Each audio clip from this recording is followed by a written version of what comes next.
Good evening, everyone, and I want to welcome you to more Frame by Frame, but tonight is kind of something a little different.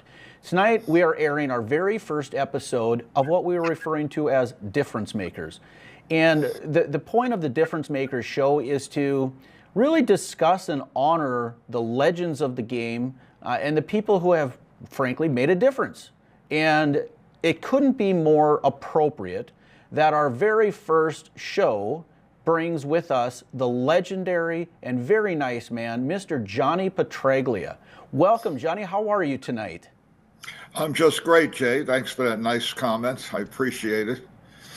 Well, it couldn't be more appropriate. Again, and we really want to thank you for agreeing to be on the show. So we're going to kind of make an effort tonight and tell your story. You know, you have done so much for the sport, and really it deserves to be told, Frank, like we say, right from a mountaintop. So what we'd like to know is kind of how did this all begin? How did you get into bowling? Take us way back to day one. Okay, I was, if we're going to go back to day one, I started working in a bowling center, a 12-laner, and the owner, what happened was he said that when you get done, I would go there after school, and then when you got done getting set up for my 6 o'clock league, you can bowl, and that way I could bowl for free 5 days a week, and then I bowled in the league on Saturday. So I was really lucky that I had a proprietor that allowed me to do something rather than having to pay for games, and that's when I really fell in love with it. And luckily, I was so lucky in the beginning because when I was 13, I took lessons from Andy Verapapa, which got me off to a really good start, and the Laspina family in Maple Lanes. When I was getting ready for the tour, did the same thing that the first owner did, where when they were open 24/7, then bowling was extremely popular. And so I could go there at midnight and practice when I was getting ready for the tour. And when I was 18, I went on tour. That's how it all got started. The next lucky thing that happened was that in August of my first year on tour in '66, I won my first title. And then when I called home to tell my parents I won, that's when they let me know I got drafted. And so, a couple of weeks later, I'm in the Army. A year later, I'm in Vietnam, and make it through that and come back and just go back on tour. That's the whole beginning right there from, let's say, 1960 to the time I got home from the military. Well, that brings up a couple of points, and on our notes here, I want to make sure that everybody knows that of your dedication and service, not only to the sport, but to our country, as you mentioned about your service in Vietnam, and since then, you have for the last 50 years been involved with the veterans and bowling again through the BVL, the Bowling for Veterans. Can you tell us about that and really how others can help that tremendously worthwhile cause? Well, when there's an organization, we'll talk at another time, BVL, that I've been with for 50 years. That's Bowlers to Veterans Link, where they everything we do is for the veterans. But what happened, how that came about, when I got back from Vietnam and I was bowling and I got off pretty good when I got back after I was home about a year.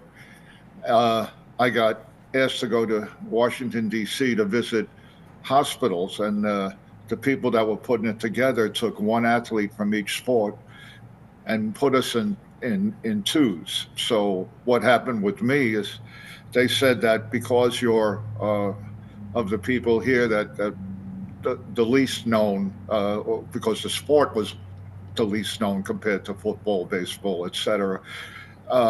I said, we're going to put you with our most known person, and if the veteran doesn't relate to you, he'll relate to the athlete, and if it doesn't relate to him, then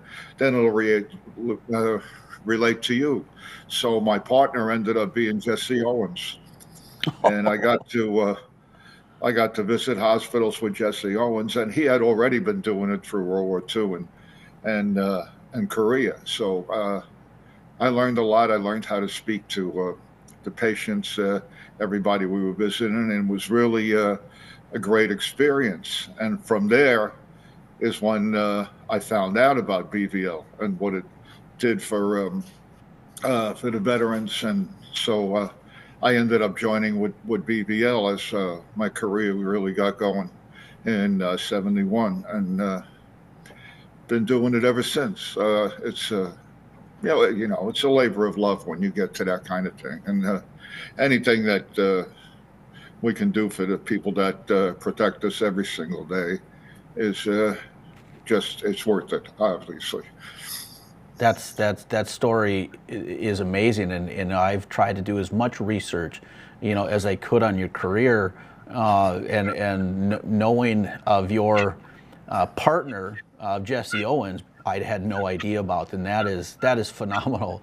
I mean, obviously, given Jesse Owens what he has done for the sport and the barriers that he broke, just amazing. And I know that lately we've had a little bit of a sad story. A good friend of yours and a tremendous ambassador to the sport, passed away, Mr. Ski Feremski.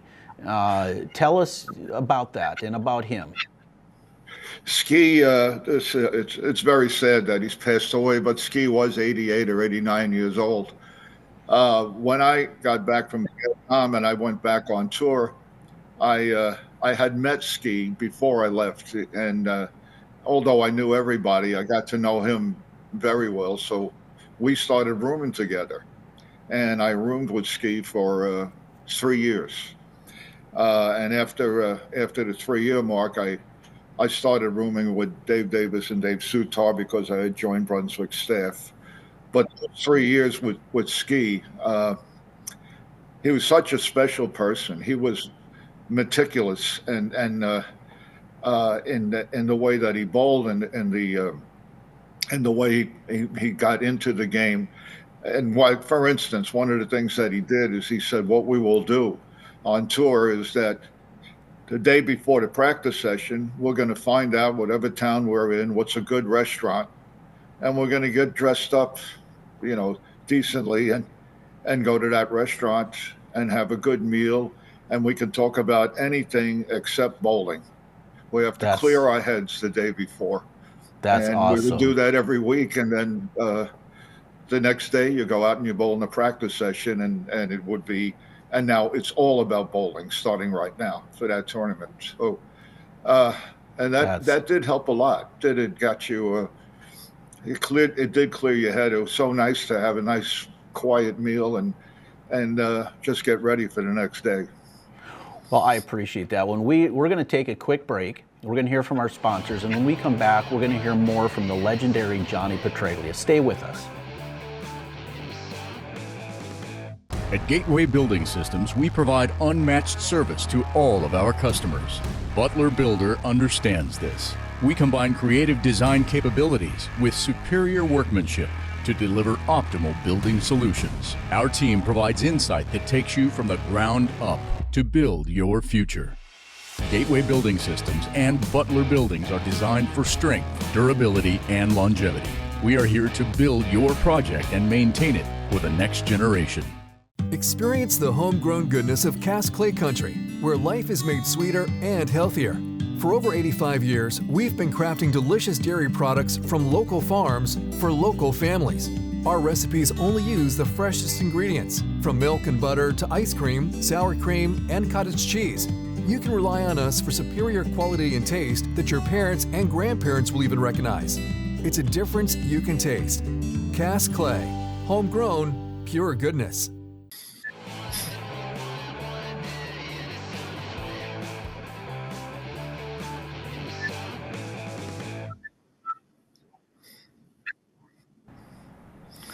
Welcome back, everyone, to more Frame by Frame and on our episode of Difference Makers. With us tonight, I have the legendary Johnny Petraglia. We are just so honored to have you here with us. And again, tell us your story and give us the advice and the words of wisdom that you have learned through, really through your career. So we want to begin this episode. We're going to take us back to 1994. A wonderful series, if you can talk us through that, against Walter Ray, where you threw the, boy, I think it's, if my notes are right, I think it's like the 7th 300 televised, where you walked away that day with a $100,000 check. The whole story about the 300, the backstory of that was, it's a miracle. Let's put it that way. It's a miracle game. I had just got done coaching Michael J. Fox for the movie Greedy.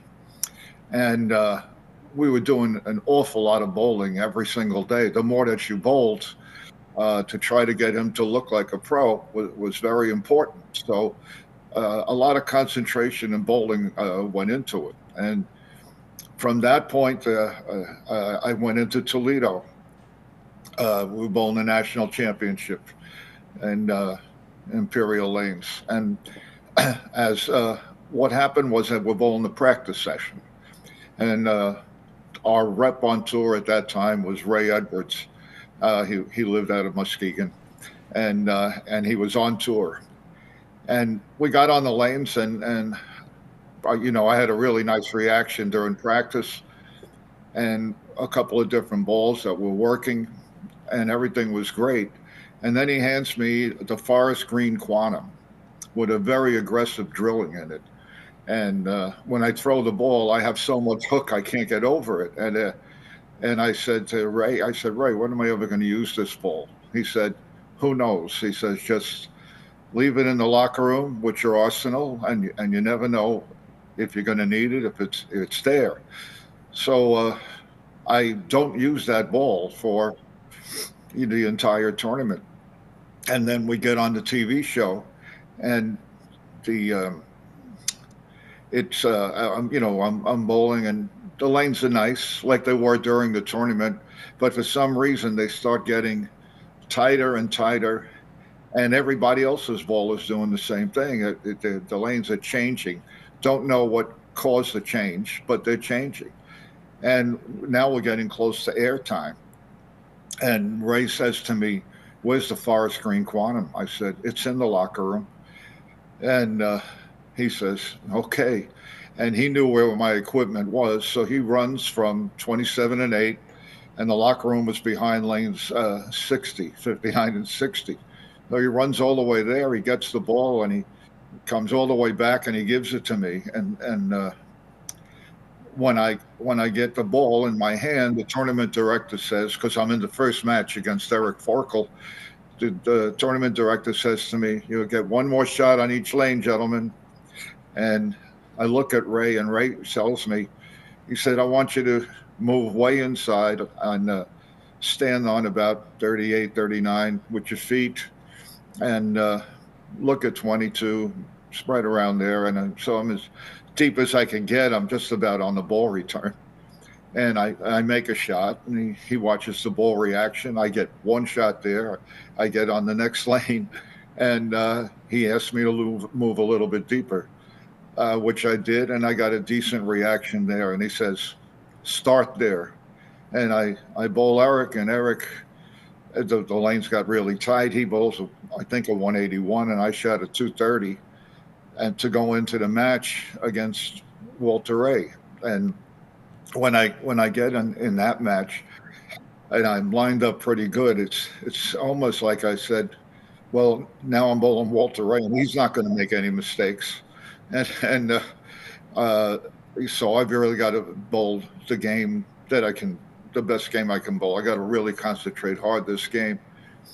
And the game starts, and then Walter Ray starts with a spare, and then I start with a double, and then he gets up in the second frame, hits light, and leaves the baby split for a left-hander, and doesn't make it. You know, he hits the two pin too full, and I can't believe it. He's got 27 in the second. I'm figuring I had to shoot at least 260, and okay, well, I know he can bowl 267. Just let's see what happens. Maybe one ring and 10 in there, and it's 246, and that becomes possible. And he doesn't double, and I got 2 more strikes, and I was sort of in shock, and wasn't even thinking of 300. I was just thinking of what do I have to do to beat Walter Ray, and it just kept going. Walter's ball wasn't finishing, just like everybody else that was having a problem, because I had this forest green quantum that was reacting perfect. And we got to the 10th frame, and it just was, I don't know, just greatest moment of my life, you could say, at least in my bowling game. And this one where it takes out the 8-pin off the wall, that head pin just tomahawked the 8. It came so close to a solid 8. And then on the 12th shot, it just sort of popped into my head. This is, I'll explain in a second here, that what happened after that strike to win is that Larry Lickstein, who had the PBA truck, who's hugging me there with this, what had happened, we were talking the night before and was saying that, taxes were coming up and stuff. And we were talking about college. And, how much is it going to cost to go to college? I had asked my accountant, and it was, well, put the two together, you're going to have to come up with about $300,000. And is that right? Is that all? And Larry goes, well, you could start it tomorrow, bowl 300, and you get 100 right away. And so that was in the back of my brain. And so when came for Schenkel to interview me, it's the first thing that I thought of. I got, the kids can go to college, and it just popped out of my mouth.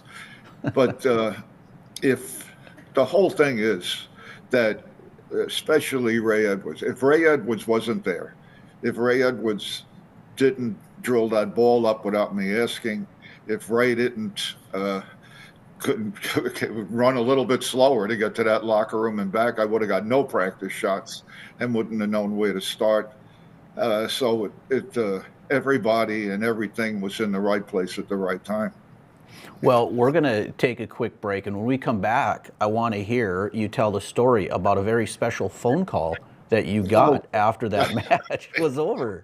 So stay with us, folks. We're going to hear from our sponsors, and when we come back, we're going to hear about that very special phone call that Johnny got when the match was over of his 300. We'll be right back.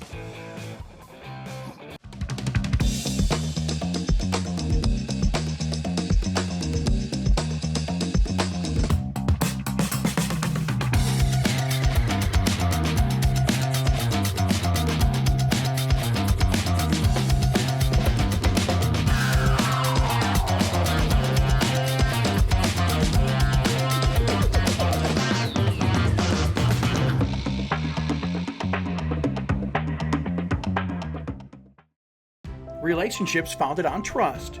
That's how Lux Wealth Advisors was established, and it continues to be paramount in everything we do. Our professionals are here to make building wealth simple and straightforward for anyone. Whether you're just starting out, nearing retirement, or you're someplace in between, we'll take the time to accurately assess your current financial state, then design a tailored plan to help you achieve your long-term goals. Lux Wealth Advisors, the right answers for financial independence. Mandan Sporting Goods' new location means new inventory and even greater commitment to supporting your Second Amendment rights, which reads, a well-regulated militia being necessary to the security of a free state. The right of the people to keep and bear arms shall not be infringed. Whether you're wanting personal defense weapons, collectibles, or simply the area's largest selection of ammo, reloading supplies, and new line of fishing equipment, the team at Mandan Sporting Goods will help you find what you need. 206 4th Avenue Northwest.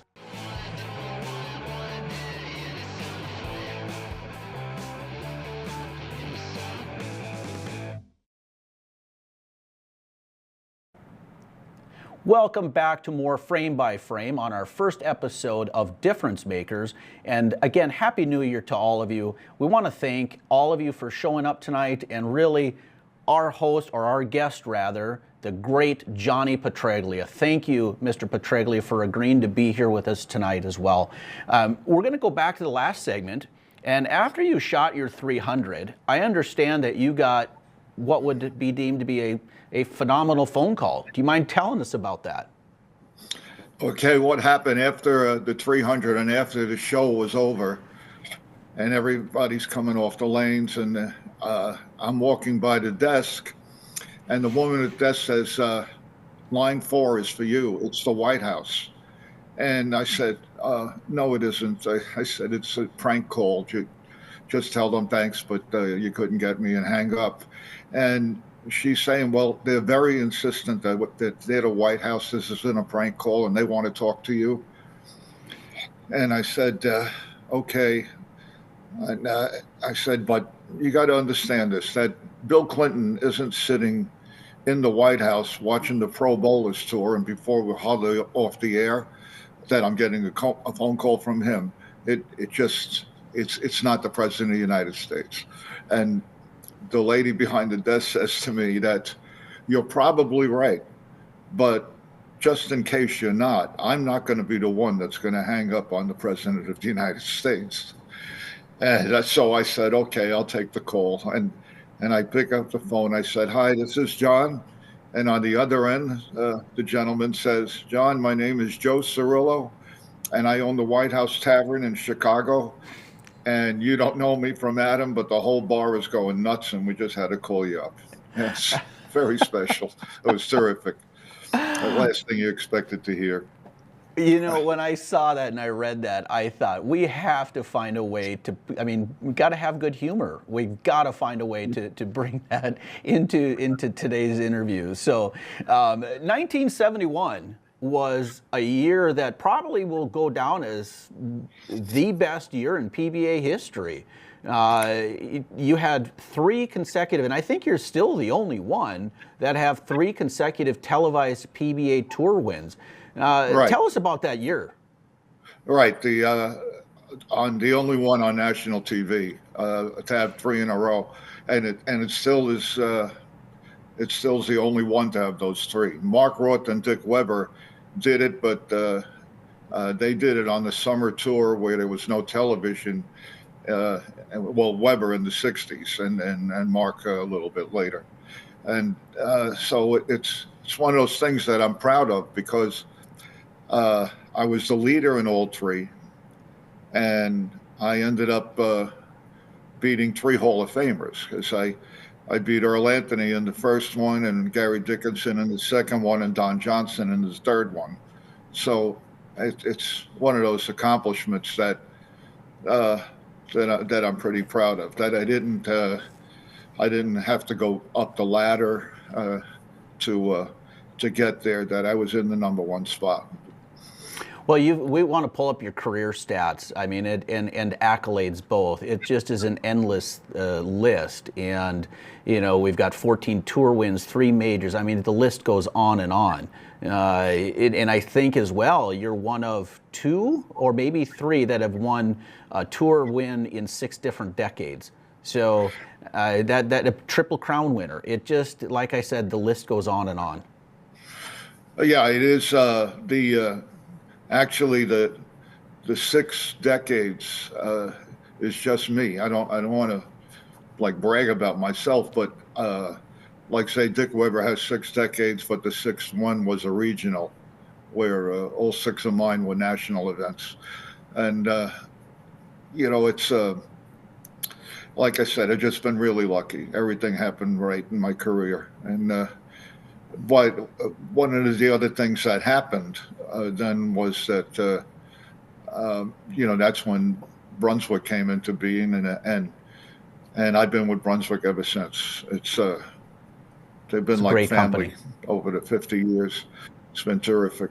Yeah, it's a great company, and I want to thank Chuck Gardner from Brunswick for putting us in touch in your 300 that you rolled against Walter Ray. Walter Ray's on our show next week. He's our guest. So Chuck has been a very good friend to us, and I want to thank him. So shout out to you, Chuck.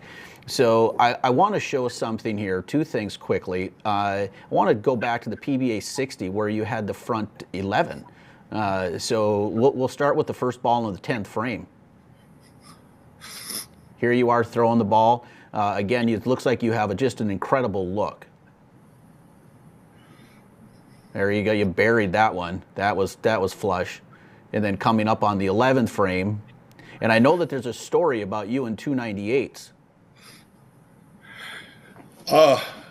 Yeah. If we have the right game here, what had happened on the 298 is that my coach was Andy Verapapa, and when I got up to throw the last shot, he was sitting right behind me, and in Garden City Bowl, it's very, very, there's no room, and so he's almost touching me, and when I let the last ball go, I choked, I hit the nose, and I left a 2-4 for 298, and one thing in my career that really bothered me was because here's my coach that got me to where I am, and I go and choke on the last shot while he's watching right behind me, and unfortunately 17 years later when I shot the 300, Andy had already passed away by that time. One of the things that I regret. I wish I could have at least made a better shot and got wrapped or something on the 300. But yeah, it was a very special moment, and he was a very special guy. You know, he had ways of teaching you that people don't get taught the way he did. When I don't know how much time we got, I could explain a lesson if you had time for it or not. Well, we'd love to have you back, and to where we can learn more. We want to have you back multiple times. So we're out of time today. Okay. So with that, we're going to take a quick break. We're going to end today's show. We want to thank Mr. Petraglia again so much for taking time out of his busy day. I hope this helped. We want to pick his brain again in future episodes. So stay with us. We'll be right back. Hi, I'm Katie with First Community Credit Union, and we're here with Angry Beaver Tree Services in Devil's Lake. What do you love about FCCU? I would say it's an organization that's willing to go above and beyond to take care of the community needs. People are very friendly to work with, and they're always willing to go the extra mile to ensure that what I need is being taken care of. I love the friendly people, and like I said, I can walk in there and talk about getting a loan, and they're always willing to sit down and work with you right away. I mean, the process is fast, people are friendly, and it just doesn't get any better than that.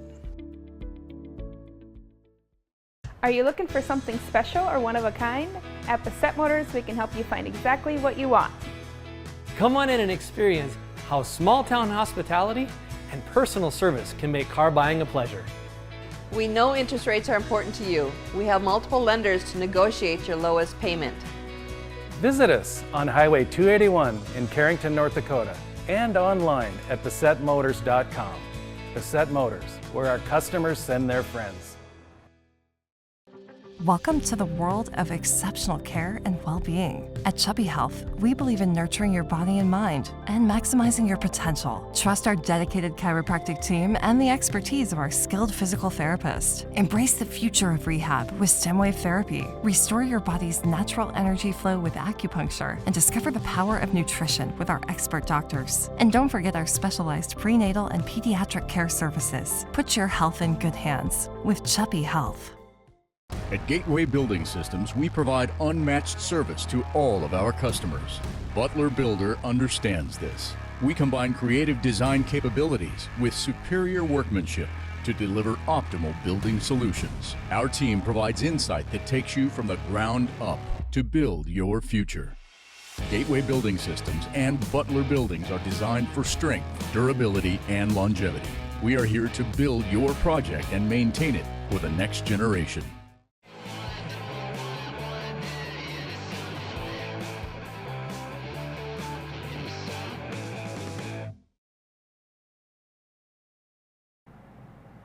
Well, that wraps up today's episode of Difference Makers here on Frame by Frame.